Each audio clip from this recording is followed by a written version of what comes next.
Welcome to Food, Wine, and Whiskey, a podcast about having fun conversations on tasty dishes, vinos, and spirits from around the world. Rob is your host. He is an avid home chef, WSET Level 2 award in wine, and a whiskey drinker and collector. Time to set the table. Here's Rob. Hey everyone, welcome back to the show. Thanks so much for stopping by for another conversation. And we've got a fun topic today. It's going to be a fun conversation. My wife, Sandra, back on the podcast. How you doing, babe? I'm doing good. How are you? I'm good. Before we start, I'd like to say a big thanks to all of our listeners. I really want to say I appreciate that you guys listen to the podcast from, turns out, all over the globe. We really appreciate that. I'd also like to ask a favor, if you don't mind, if you haven't liked and subscribed to the podcast, if you could do that wherever you listen, Apple, Spotify, Google, Stitcher, and the same thing with the review. Really helps the show if we get a review, helps us in the algorithm for other listeners to find the show. That would be greatly appreciated as well. Also like to let everybody know, I think I've mentioned it a couple times, but I want to start reminding people more. We have started under the same name, Food, Wine, and Whiskey, a YouTube channel. And on the YouTube channel, we're just going to it's going to be me and my wife, mostly me, but my wife as well, doing some cooking shows, some cooking videos of things that we enjoy. Wine and whiskey reviews, wine and whiskey blinds that we'll do, and just having some fun conversations there, obviously in the YouTube format. So they'll be a little bit smaller, a little bit more compact to fit kind of what that platform is, but they'll still be fun, a lot of fun. And, we'll do inside cooking. We're going to be getting into the winter season here in another 60 days. I say winter, fall season, another 60 days. And I'm looking forward to getting out back when it's cooler and getting the pizza oven going, the flat top, the barbecue, the grill, just doing some fun stuff outside, cooking some good things as well. Football season around the corner. Well, I don't think the weather has stopped you too much. I don't cook a whole lot outside, although we are having pizza tonight because I'm down that pizza rabbit hole where it's one of my favorite things, and I haven't had my fix for about 3 weeks. So made some dough. We're going to do some pizzas tonight. I'll make them inside, cook them real quick outside on the Gosney Arc XL, and get right back inside.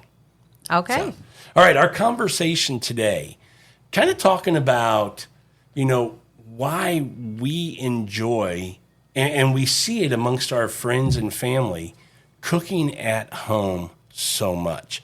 And kind of diving into that and kind of getting into the weeds a little bit, how our roles of cooking at home have changed, not just in our house, but that we see, at least in the group, and a fairly large group of friends that we have, where we've seen this. Well, let me just start it by saying this.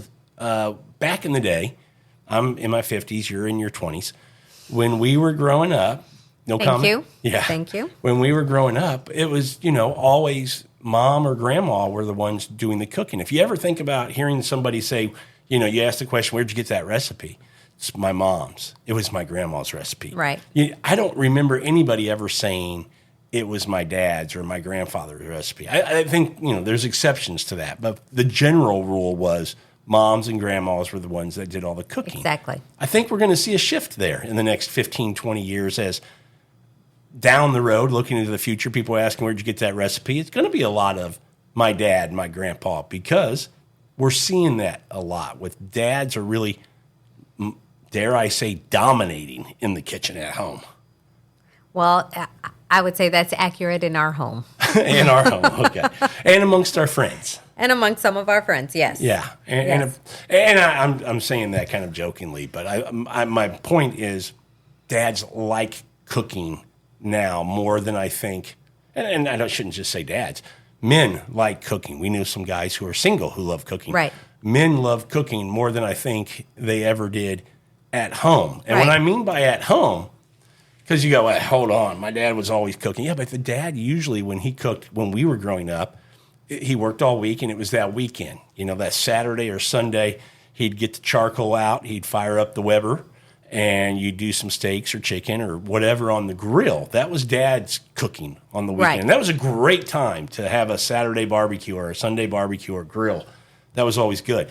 But now I say cooking because it's really come indoors. Right. I think it's switched because I know growing up, like you said, it was more the moms or the women cooking inside, and doing all the cooking for the family. And as weekends, dads, we were outside on the grill. And I think somehow, as the generations have, as things have changed throughout the generations and roles have changed, sometimes women are now working more or just as much as the men are in the workforce. And so roles are, shared roles. I think that's a great point. I think you make a great point that moms were stay-at-home moms for a large part when we were growing up in the 60s and 70s, and you in the 90s. Yeah. So there's been a shift in women the roles in the and women working and doing just as much, and so now it's become maybe more shared. And in some families, it's the men who are maybe doing more of the cooking at home, and women doing backyard cooking, if you will. We were talking about, think of a chef, and it's more of a man, and at home it's the woman who's. That's also a great point. I think, and it gets back to, cooking at home was how do you say it? Something you think about a lady, the mom or the grandma or somebody would be cooking at home. But when you went to a restaurant, you would expect the chef to be a man. And I think that just gets back to, because it was a workplace environment. So because you thought of women being at home back in the day, it was, that's what it was thought to be. Men were cooking. Yeah. But that's changed now. Absolutely. I mean, so many great female chefs now. Absolutely. And to your point, not just in the kitchen, that man grills, that do barbecue, that do all kinds of, game cooking and different kinds of stuff. That's really cool.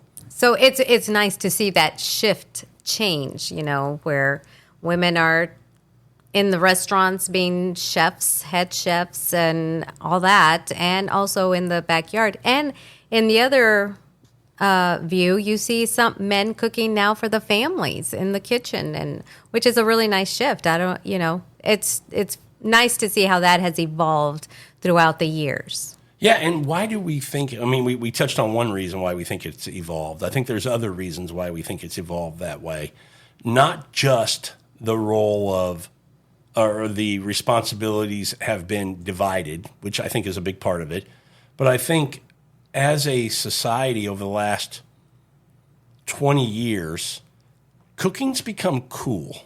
Mm-hmm. And I don't doubt some people out there might be listening going, wait a second, I watched cooking shows. They might be our age and watched cooking shows as a kid. And I saw, whether it be Julia Childs or I'm trying to think of the other French chef. I can't think of his name. Emeril Lagasse would have been one of the first. Wolfgang Puck would have been another one. He's German, but there's another French guy that I can't think of his name. Very, very, starts with a P. Anyway, can't think of his name. But anyway, you would see these people still doing cooking shows and cooking on PBS and other places. Some people are going, what the hell's PBS? But again, you looked at them as chefs. And a lot of times they were doing things that, for me, I just thought I liked watching it because I loved seeing the results and those dishes and going, man, that's got to taste good. But never thought that I could do it.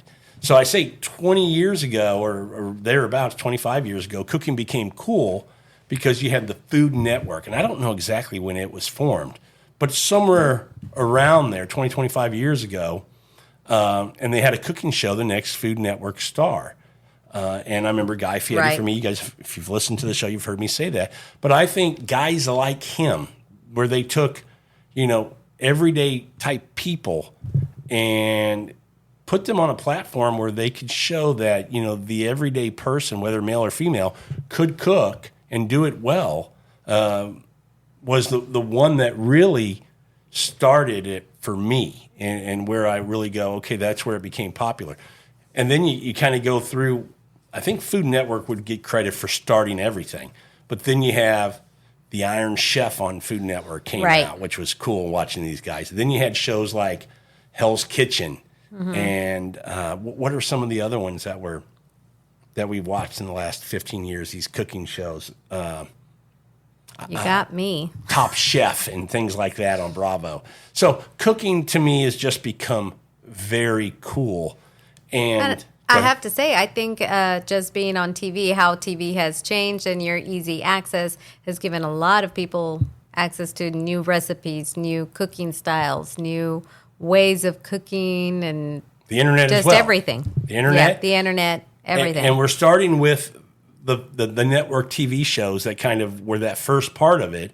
And then I think it jumped into the YouTube world. Right. Because YouTube chefs now, again, have taken it a step further, to you don't have to get an opportunity on a network show to kind of let the world see who you are. Now you can just do it on YouTube. You can start your channel, just start cooking what you want to cook, and you can, and a lot have, gathered a huge audience and become very, very successful doing it. So it's really, really cool how the world of cooking has, and again, I keep going back to cooking is cool. It just is now. And I think there's a few reasons for that. We find great recipes on YouTube TV. So many to look up and try new things.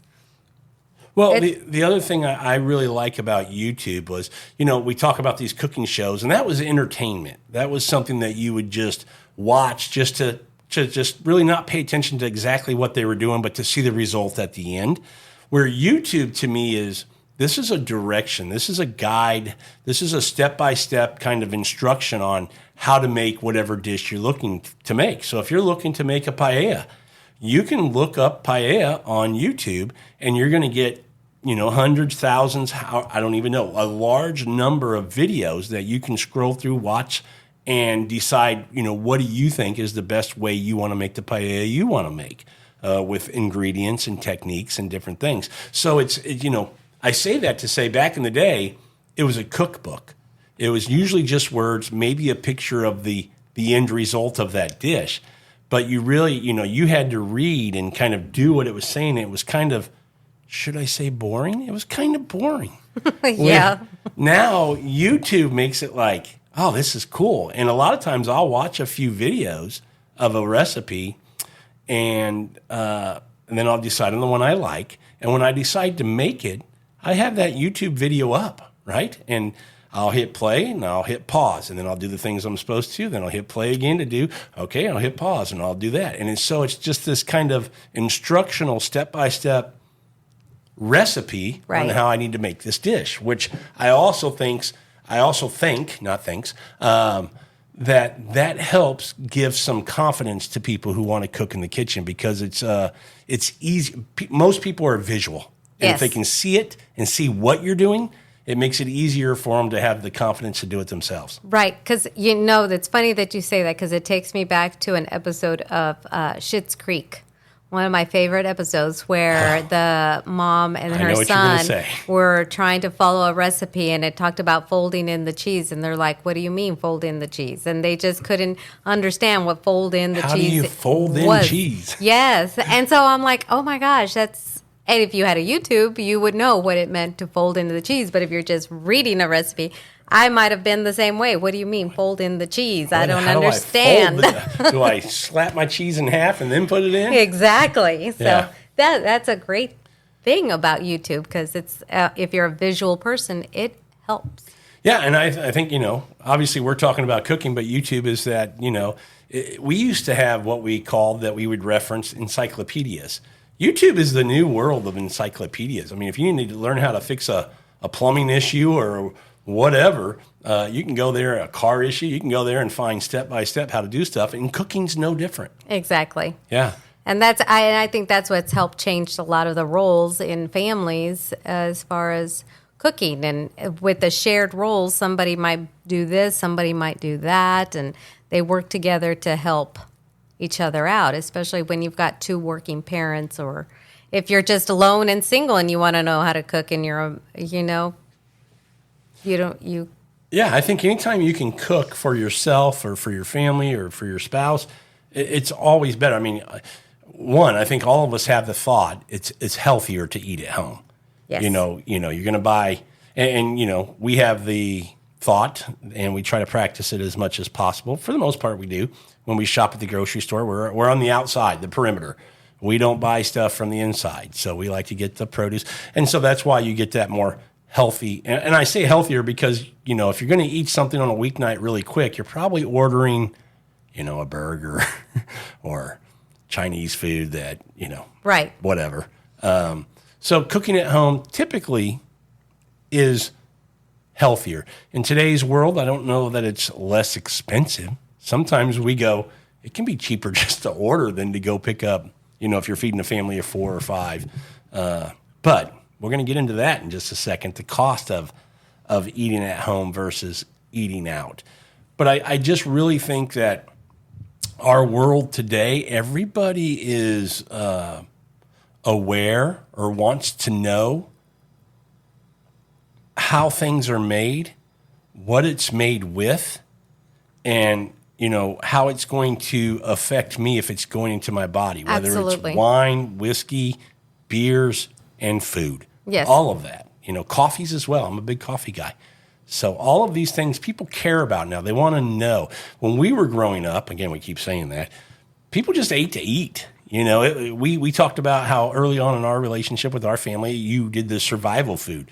You just made stuff. We didn't even ask what we wanted for dinner. You just went, here's what I made. We didn't even talk exactly about right. it. Yep. Now, we talk every day about what do we want tonight? Salmon, fish, pork chops, whatever. And we talk about what we're cooking. And usually you find a really good recipe and then I'll make it. Yes. Which is not a bad deal. I love it. Yeah.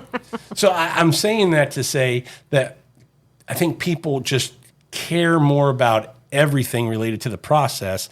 And so that goes to cooking as well. And if they can have control over how they're making something and what they're consuming, where they got it from, where they bought it, what's the quality level, I think a lot of people prefer that as well, to a large degree. I agree. I believe so. I think being in now this health conscious world and trying to do better for your bodies and everything, you want to be more aware of what you're putting in it. Yeah, and I think the other reason is, let's be honest. We've heard the United States hasn't done a great job over the last 40 years, 50 years of making sure Americans have, quality ingredients in the foods that are in the supermarket.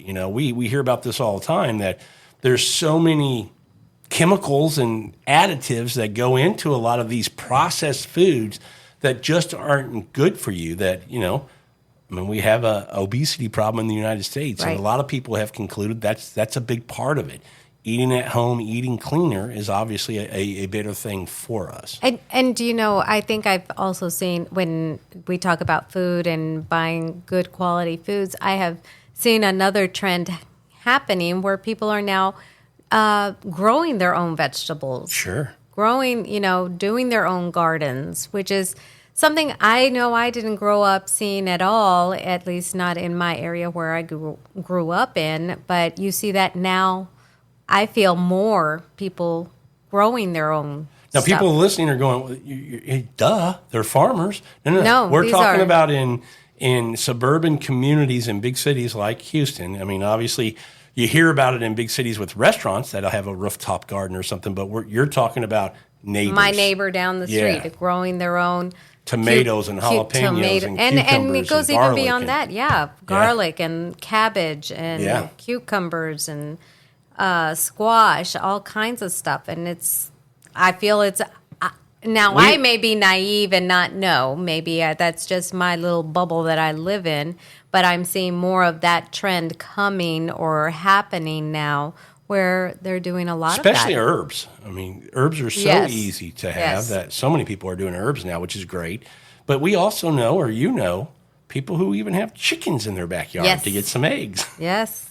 So, yeah. That's another big trend happening. But again, it all goes back to the cooking and the food that we're doing and who's preparing it and What's all the of quality? that. Yes. It all matters to us now. So, having said that matters to us now, I think it's one of the factors, and I want to talk about a few of what we think are other factors as to why people are cooking more at home.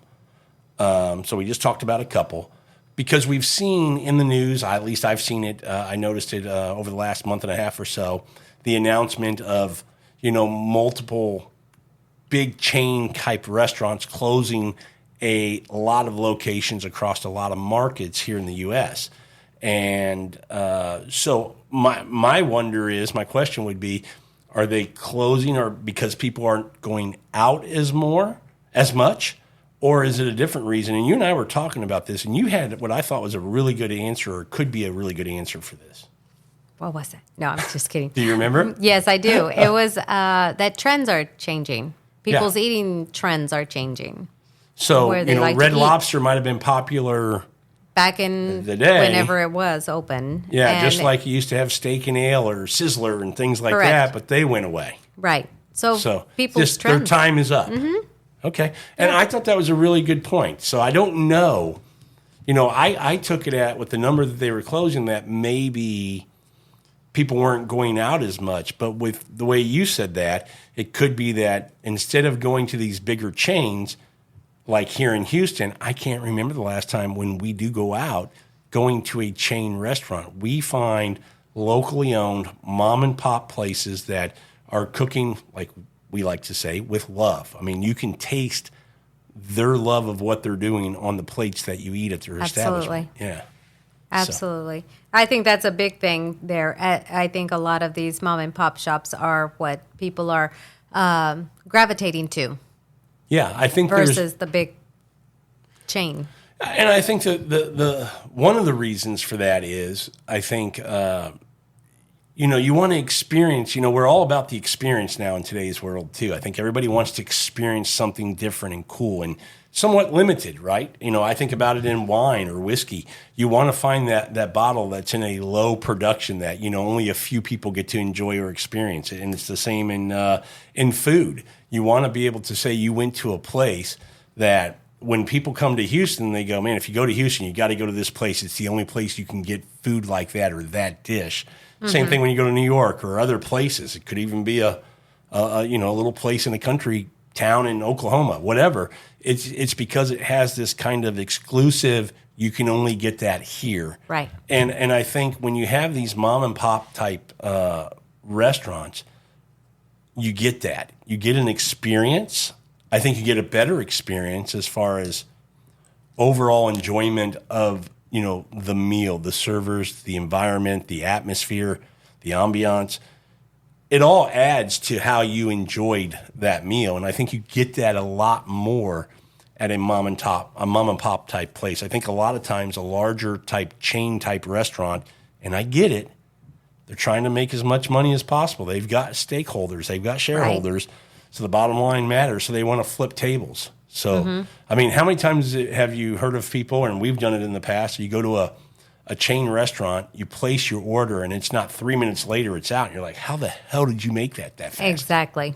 Because it's already done. Yeah. So I say that to go, part of the experience of going out when you want to enjoy it is going to a restaurant, ordering a cocktail or a drink, ordering that first appetizer, taking some time, not feeling like you're being rushed to get out of there.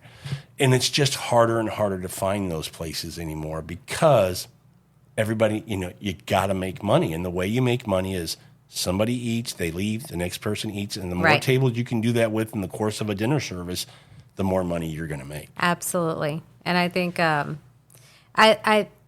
want to say I enjoy the slower eating and enjoying the food. And, we used to have a place here where they would make dumplings, and they had the people right at the front who were, you could Soup see dumplings. them. Yes, the soup dumplings. And you could see them making it. You could see that it wasn't frozen or waiting. They were making them as people were ordering them, which was Yeah. really, really cool. You knew you were getting quality food, and it was handmade. It wasn't frozen already and something being defrosted and steamed. Yeah.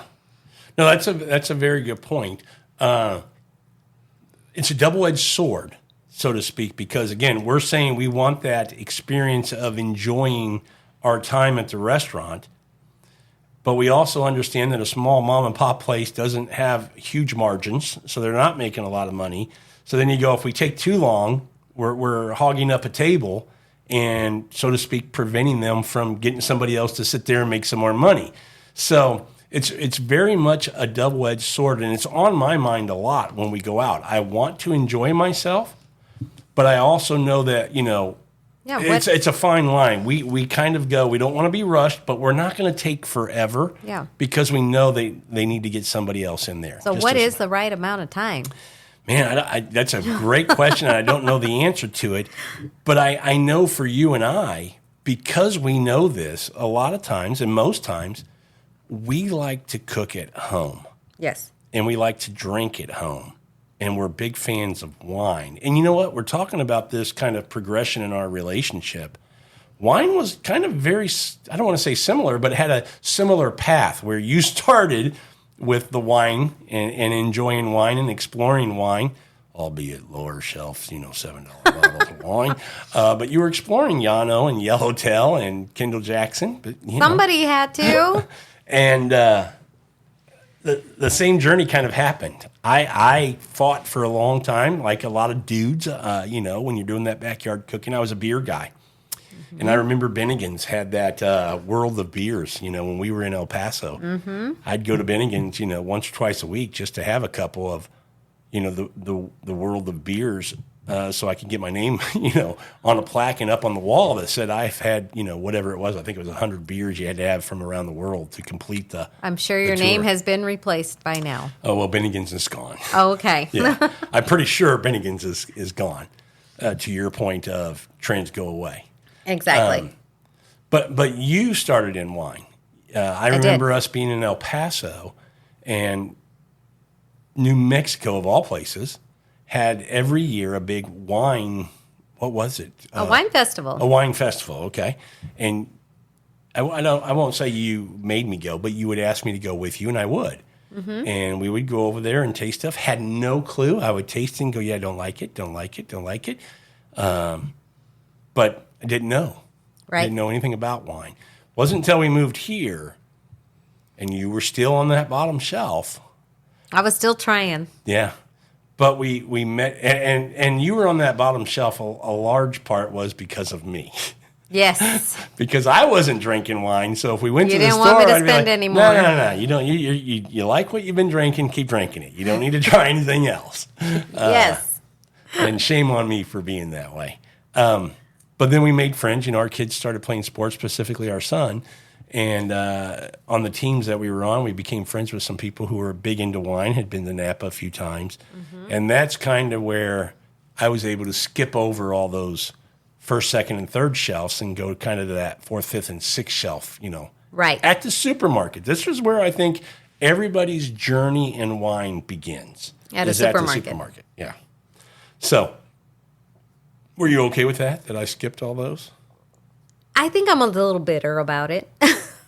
Why? Because I think you should have started down at the bottom and done the journey with me. Think about how much longer you would have been drinking those Well, wines. had you started with me, we'd have had the But same I didn't. journey. So when I did get in, aren't you glad I skipped? Yes, I am. Yeah. Because by that time I was ready on that top shelf and you were still middle shelf. Yeah, because our friends were like, I would tell them I don't like wine. They'd go, well, try this. And it was a really good wine. And, this was 15 years ago.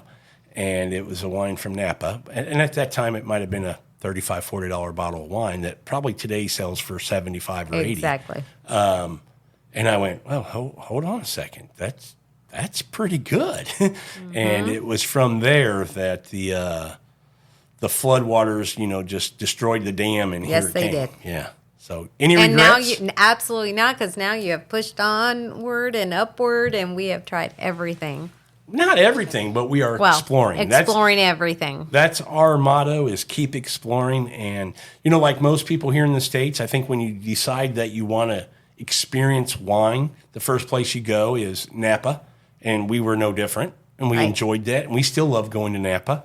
But it didn't take us long to go, what else does the world offer as far as wine? And, you and I absolutely enjoy exploring the different wines from Italy and France and Spain and Chile and Australia and Argentina and Uruguay and all over. So Mexico now.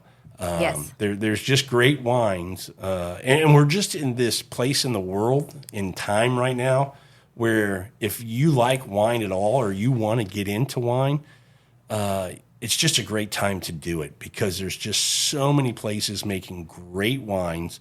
It's kind of hard as long as they're using the right process, to find a bad wine anymore. A really bad wine. I would have to say I don't think there's a bad wine. It's just what you like. No. By bad wine, I mean Caymus. where by bad wine, and it's fine if you like Caymus, but where it's manipulated, where it's not letting the earth and the fruit, where the minimal intervention. We don't want the winemaker doing too much to make. We want to get a sense of place from what we're drinking, that it represents where it comes from. That's my point. When I say bad wine, as long as winemakers are doing that, I think with technology and equipment and knowledge now, they're able to pretty much do a pretty good job. We know, going to the old world, you can get great wines for, at the floor, $15, $20. You can get some really good wines that people would go, I'd pay $40 for that, and they're shocked when it's like $18.99. So that's my point with that about wine. Okay. Yes. I would agree with you on that. Yes. Yeah. Because we know there's, I mentioned Caymus. There's some big brands, not just Caymus. There's some Orange Swift brands, Prisoner, that have also been bought and have, been changed in the process, the method in which they are now produced, massively produced. And so it's not the same wine that you might have had 15, 20 years ago. That's the point. Correct. So as long as it's made, with, what do I want to say? I don't know if integrity is the right word, but yeah, I think that's a good word. Yeah, to make sure that the soils and the vines and the fruit represent the place that the wine's coming from. That's what I want in the bottle. That's exactly right. That's what we always want, and we are always looking for, and not necessarily price, but just quality of wine. Price doesn't equal great wine. Right, it can, but not always. And there's always this, to us, to you and I, a law of diminishing returns. There's a point where we go, do you need to pay $400 for a bottle? Or is it just because, we talked about earlier, a lot of us want things that are exclusive because it's limited production. That's a lot of times why it went up. It's not necessarily a better wine than something you can get around $100. It's just the $100 wine is thousands of barrels, and this one's only 40 barrels. Right. Yeah. So. Right. But yeah, that's how, so we started out with me cooking and me drinking low wine, and now you're cooking and I'm drinking high-quality wine. We are drinking high-quality wine. Yeah, you've gotten to a place you want to be. Yes. You don't cook anymore. I don't cook. You're still eating really good food. Yes. And you got great wine in the glass. Yes. And you get things to make good cocktails when you want. Yes. So you're happy. I am. Yeah. The world is now nice. It's balanced for me. Yeah. So part of this conversation is getting back to cooking at home. Right. We recently did an episode, and if you haven't listened to it, it's a 2-part episode because it was a long conversation on tipping in America. Is it out of control? And I have my opinion that I think it is. And I think that's another variable that plays into why a lot of people want to cook at home. Yes. One, cost to go out and eat. I don't know, Sandra, what would you say when you and I first started dating? If, again, we didn't get big into wine, but if we were going to have a beer or two and you had a drink or two, if we went out to have dinner 25 years ago for two of us, what might it cost? I'm trying to remember. I would say even less than that. Even less than that. I would say maybe at tops $50. If you had some beers and I had a cocktail and we had a meal, maybe $50. So now if we go out and have a cocktail each or 2 cocktails each and an appetizer and a meal each, we're at 100. Yep. 150 easy, and then with tip, you're $200. And when you go to a nicer place, we went to a nice restaurant for a birthday dinner about a month ago, and our cost for that meal was $500 for you and I. That was a different type of restaurant. I said it was a nicer restaurant, high end, very high end. If you want to go, but when you think about that number, you go, okay, hey, let's go have a nice dinner at a high end place. Do you think people think they're going to drop $500? That's a good question. That's a very good question. What's the number? If I say we're going to splurge, and I know it's different for everybody. I don't think $500 would be the number for me. What would it be? I'd probably go maybe $300. Yeah, I would say so too. $250 to $300, because you think about buying a bottle of wine. Right. Yeah, I would agree. I don't think I would think $500, but that's our idea. I don't know what other people are thinking would be high end. Then they may say $500 is not bad for a high end restaurant, you know. But for me, I would think 300. 500 is wow. Yeah, you know, 500's wow. That's a big number. That's my thought. 300 would be a big max for me. 500 was like, that's a once in a lifetime, not lifetime, but that's a once in a big long while. Yeah. But I don't know. Everybody eats different.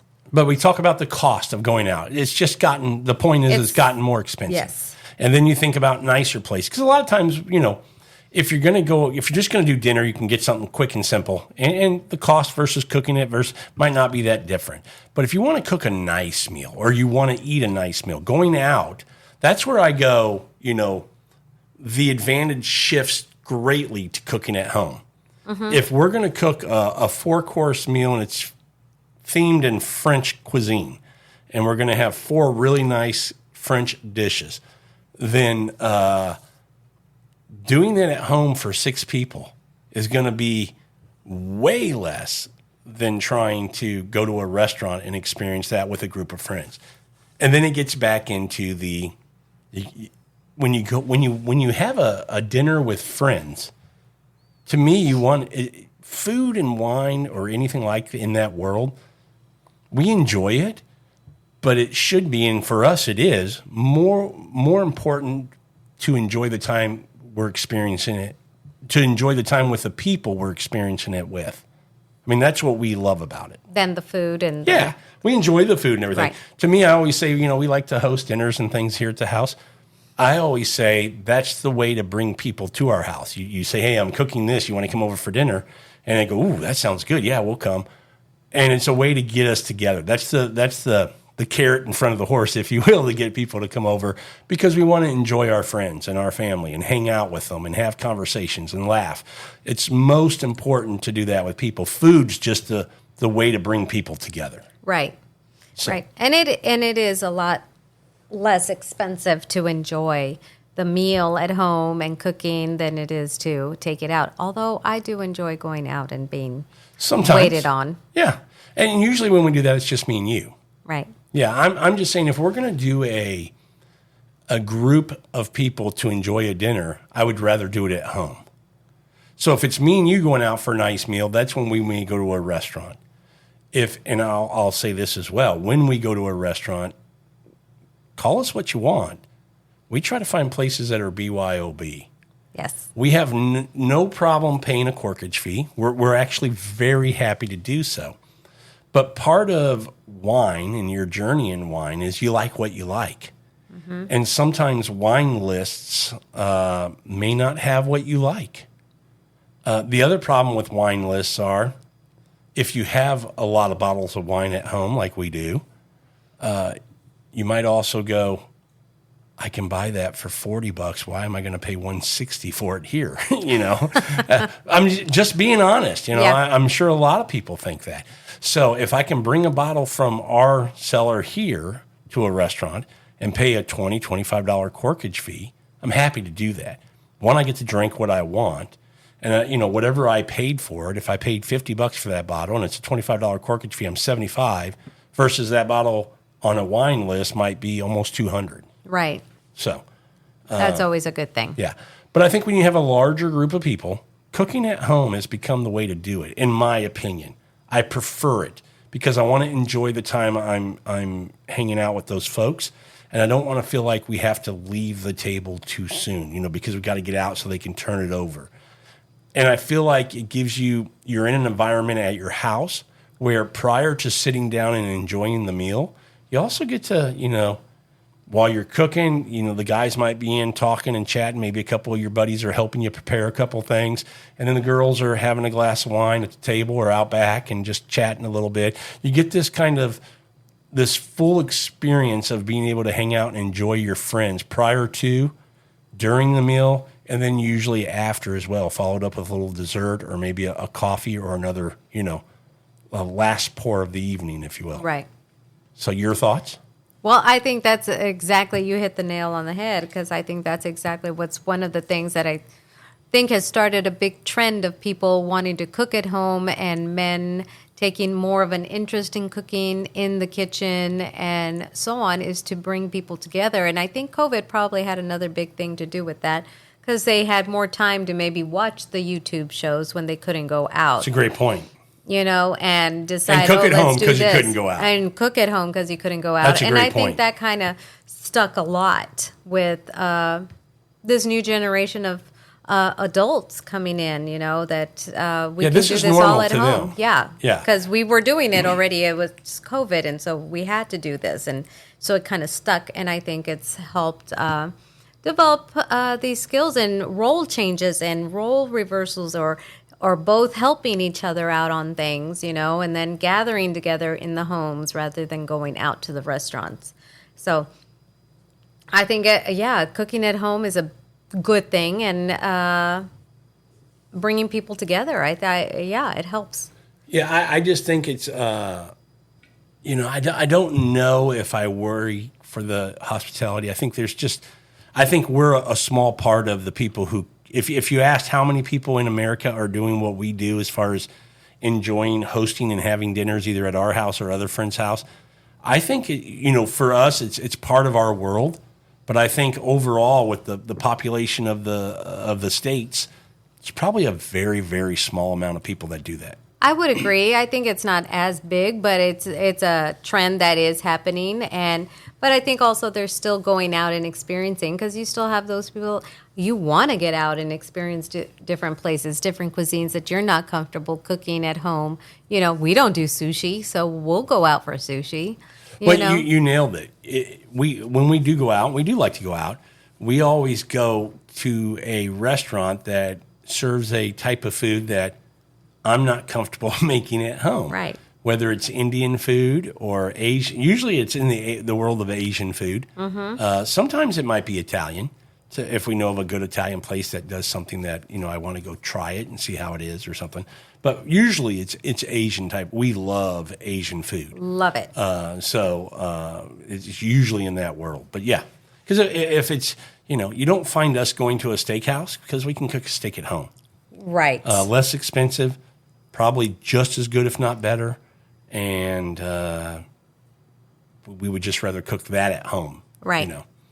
So. Right. So, yeah, I think as far as trends as cooking and role reversals had a lot to do with YouTube and two people working together. And just, I think COVID had a lot to do with that too, because you can YouTube a lot of things.